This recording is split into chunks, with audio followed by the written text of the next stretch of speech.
So hi all, this is Nirvan Pawar, and in this video of permutation and combination I am going to give you some tips and tricks for saving your time. अगर आपने इसके पहले का combination वाला video नहीं देखा है तो please watch that video, because only after you understand the basics of combination उसके बाद ही ये आगे की चीज़ें आपको सेंस बनाएगी.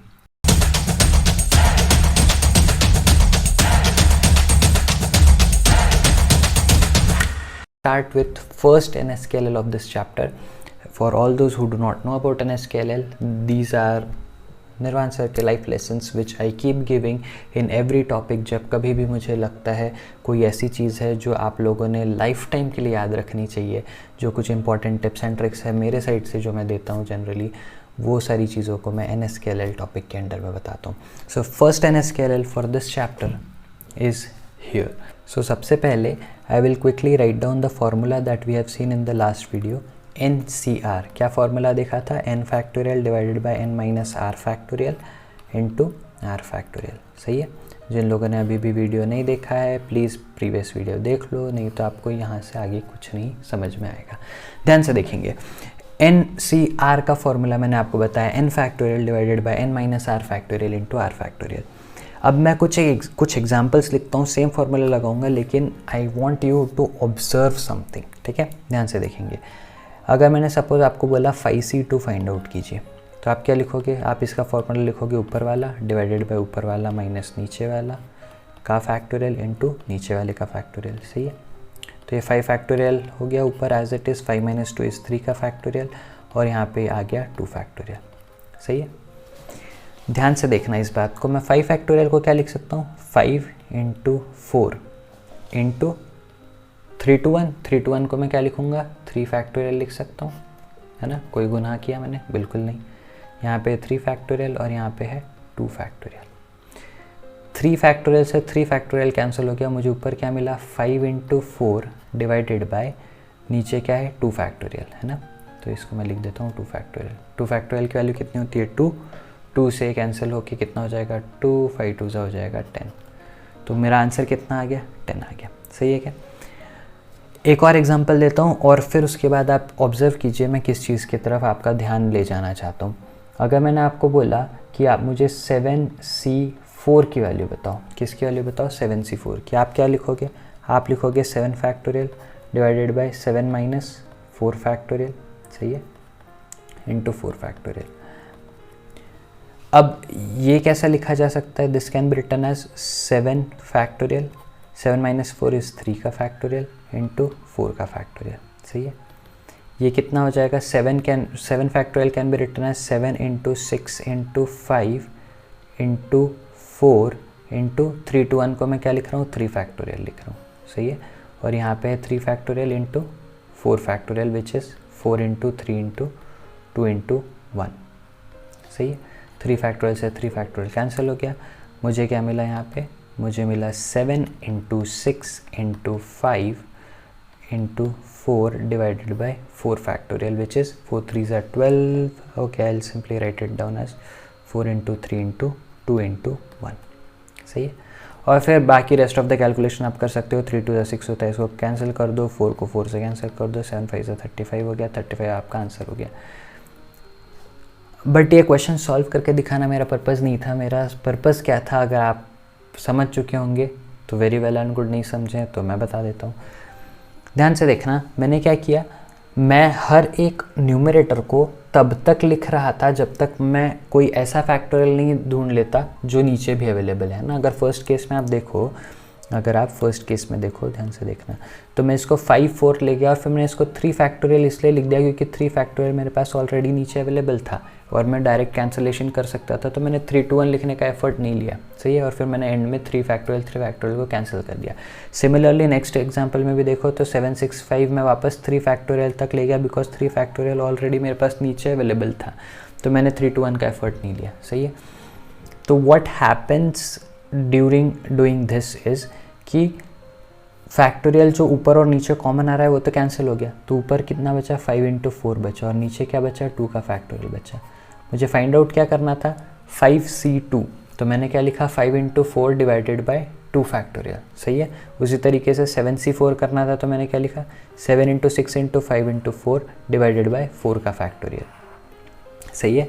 तो here comes the first NSQL of this topic which says कि अगर आपको NCR फाइंड आउट करना हो कभी भी, तो instead of going through the entire formula of n factorial divided by n minus r factorial into r factorial, you can simply write it down as n into n minus 1 into n minus 2 and this will go on r times. क्या बोला मैंने, कितने बार लिखोगे आप इसको, r times लिखोगे और नीचे लिख दोगे आप r का factorial and that would be your answer, that would be your answer. अगर इस फॉर्मूले को देखो तो हमारे सारे प्रीवियस केसेस में, या जो दोनों केसेस हमने डिस्कस किए, दोनों केसेस में सेम यही चीज़ हुई है। जैसे ही मुझे 5c2 निकालना था तो मैंने क्या लिखा, 5 को 2 बार, 5 को छोटा करते हुए 2 बार लिखा, 5 इंटू 4, सही है। और नीचे क्या था, 2 था तो मैंने 2 का फैक्टोरियल लिख दिया। उसी तरीके से जब मुझे 7c4 लिखना था तो मैंने 7 को 4 बार छोटा करके लिखा, 7 6 5 4 और नीचे 4 का फैक्टोरियल डाल दिया, सही है क्या। And now if you have understood this pattern, if you have understood this NSQL, मैं आपको एक एग्जांपल दूंगा जिसको हम साथ में सॉल्व करेंगे एंड यू विल सी कि कितना आसान हो जाता है।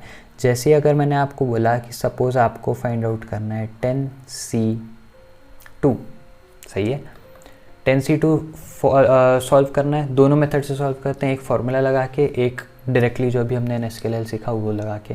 अगर मैं 10c2 की बात कर रहा हूँ तो मैं इसको लिखता 10 factorial divided bye 10 minus 2 that is 8 factorial into 2 factorial, सही है। फिर मुझे इसको लिखना पड़ता 10 into 9 into 8 into 7 into 6 into 5 into 4 into 3 into 2 into 1। नीचे है 8 फैक्टोरियल, इसके लिए लिखना पड़ता है 8 into 7 into 6 into 5 into 4 into 3 into 2 into 1 और 2 फैक्टोरियल के लिए लिखना पड़ता है 2 इंटू 1। फिर क्या करता मैं, ये 1 से 8 तक का पूरा सीक्वेंस यहाँ से यहाँ पे कैंसिल करता और फिर मुझे मिलता 10 इंटू 9 डिवाइडेड बाई 2 इंटू 1, जो मैं यहाँ से कैंसिल करके 5 लिखता, 9 5 ज़ा 45 लिखता, सही है। कितना सारा एफर्ट था। इंस्टेड मैं सीधा बीच का स्टेप स्किप कर सकता था अगर मैं डायरेक्टली वो फॉर्मूला लगाता जो मैंने अभी आपको बताया। जब भी आपको 10c2 फाइंड आउट करना है, आप क्या करोगे, 10 से छोटा करते ले जाओगे 2 बार, बिकॉज आपके नीचे क्या है, 2 है, तो आप 10 को 10 9 8 7 से आप 2 टाइम्स लिखना है, मतलब सिर्फ 10 इंटू 9 आएगा, और नीचे 2 है तो ये 2 का फैक्टोरियल आ जाएगा, which is exactly this step, सही है। 10 9 ज़ा 45, 10 9 ज़ा 90, 90 divided by 2 is 45 and this comes your answer, सही है।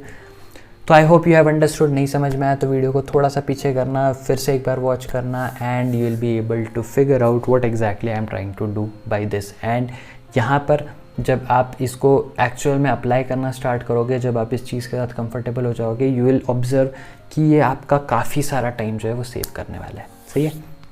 Moving ahead to the second NSQL of this particular topic, सही है, जहाँ पे मैं आपको बोल रहा हूँ NCR will be equal to NCN minus R. very important formula and very much time saving thing, ठीक है। कोई बहुत बड़ी दुनिया के बाहर की चीज़ नहीं है, लेकिन काफ़ी सारा आपका टाइम सेव कर देगी। कैसे सर, प्रूफ बताओ। एक एग्जांपल लेके सॉल्व कर लेते हैं। Again proof is not actually required, तो मैं सीधा एक एग्जांपल लेके सॉल्व करके बता देता हूँ, सही है। तो मान लेते हैं आपको फाइंड आउट करना है क्या, 5c3, सही है। क्या निकालना है, 5c3। मैंने अभी आपको पहले बताया अभी प्रीवियस NSQL में कि आपको किस तरीके से इसको सॉल्व करना है। आप 5 को 3 बार लिखेंगे, 5 4 3, और नीचे लिख देंगे 3 का फैक्टोरियल दैट इज़ 3 2 1। क्या हो जाएगा, 3 से 3 कैंसिल हो जाएगा, ये 2 हो जाएगा, 5 2 हो जाएगा 10, सही है। अब मैं अगर ऊपर वाला फॉर्मूला एप्लीकेबल है तो इसका मतलब ये NCR किसके बराबर होना चाहिए, NCR should be equal to NCN minus R। तो इसका मतलब 5c3 किसके बराबर होना चाहिए, 5c 5 माइनस 3 के। 5 माइनस 3 कितना होता है, 2 होता है, तो ये हो जाएगा 5c2। तो 5c2 को भी एक बार सॉल्व करके देख लेते हैं। 5c2 कैसे सॉल्व करेंगे, 5 को 2 बार लिखेंगे, 5 और 4, नीचे आ जाएगा 2 इंटू 1, 2 से कैंसिल हो जाएगा, 5 2 ज़ा 10। देखा, दोनों वैल्यूज़ इक्वल आ गई, सही है। आप बोलोगे सर तो क्यों किया हमने ये, है ना। NCR की वैल्यू तो हम डायरेक्टली भी फाइंड आउट कर सकते हैं। तो NC n-r का क्या यूज़ है, तो मैं बताता हूँ इसका यूज़ क्या है। इसका सिग्निफिकेंस जैसे ही आप देखोगे तो आपका माइंड ब्लास्ट हो जाएगा। ध्यान से देखना। अगर मैं आपको बोलता हूँ कि आप मुझे 100C98 फाइंड करके बताओ, तो even if you know N SKLL 1 तो भी आपके साथ परेशानी हो जाएगी, क्योंकि आपको 100 × 99 × 98 × 97 या आपको 98 टाइम्स लिखना है। मतलब आपको जाना पड़ेगा उसके लिए 3 तक, है ना। 100 को आप कम करते करते 98 टाइम्स लेके जाएंगे, फिर नीचे आप 98 का फैक्टोरियल लिखेंगे, और इतना बड़ा कैलकुलेशन करते करते पता नहीं कितना टाइम लग जाएगा। Instead if you no this formula तो कितना आसान हो जाएगा कि मैं सीधा इसको रिप्लेस कर सकता हूँ 100C 100 - 98 से, which is 100C 100 - 98 is 2। 100C 2 find out करना कितना आसान, 100 को सिर्फ 2 बार लिखना है, 100 × 99 और नीचे 2 का फैक्टोरियल दैट इज़ 2 × 1। 2 से ये ख़त्म होगा, ये हो जाएगा 50 और ये कितना आ जाएगा 9 × 5 = 45, 45 × 4 = 49, 4950 वुड बी योर आंसर। है कि नहीं, बड़ी आसान सी चीज़। तो ये भी एक दूसरा NSKL आप हमेशा के लिए याद रखेंगे, लाइफ टाइम याद रखेंगे। इसकी एप्लीकेबिलिटी कब करें सर, कब अप्लाई करें सर, ये तो बड़ा आसान लग रहा है, लेकिन अप्लाई कैसे करें, कब करें। तो एक चीज़ याद रखना, जब कभी आपका नीचे वाला नंबर, मतलब जब कभी आपका R ऊपर वाले नंबर के हाफ से बड़ा हो, क्या बोला मैंने, जब कभी नीचे वाला नंबर ऊपर वाले नंबर के हाफ से बड़ा हो, इसका मतलब when ever R is greater than half of n, तब आप ये वाली चीज़ लगा सकते हैं and it will actually save your time. सही है। यहाँ पे अगर देखो तो नीचे क्या था, 98 था। 98 is actually way more than 100 का हाफ विच इज़ 50, तो इसीलिए मैं यहाँ पे ये फॉर्मूला लगा सकता था।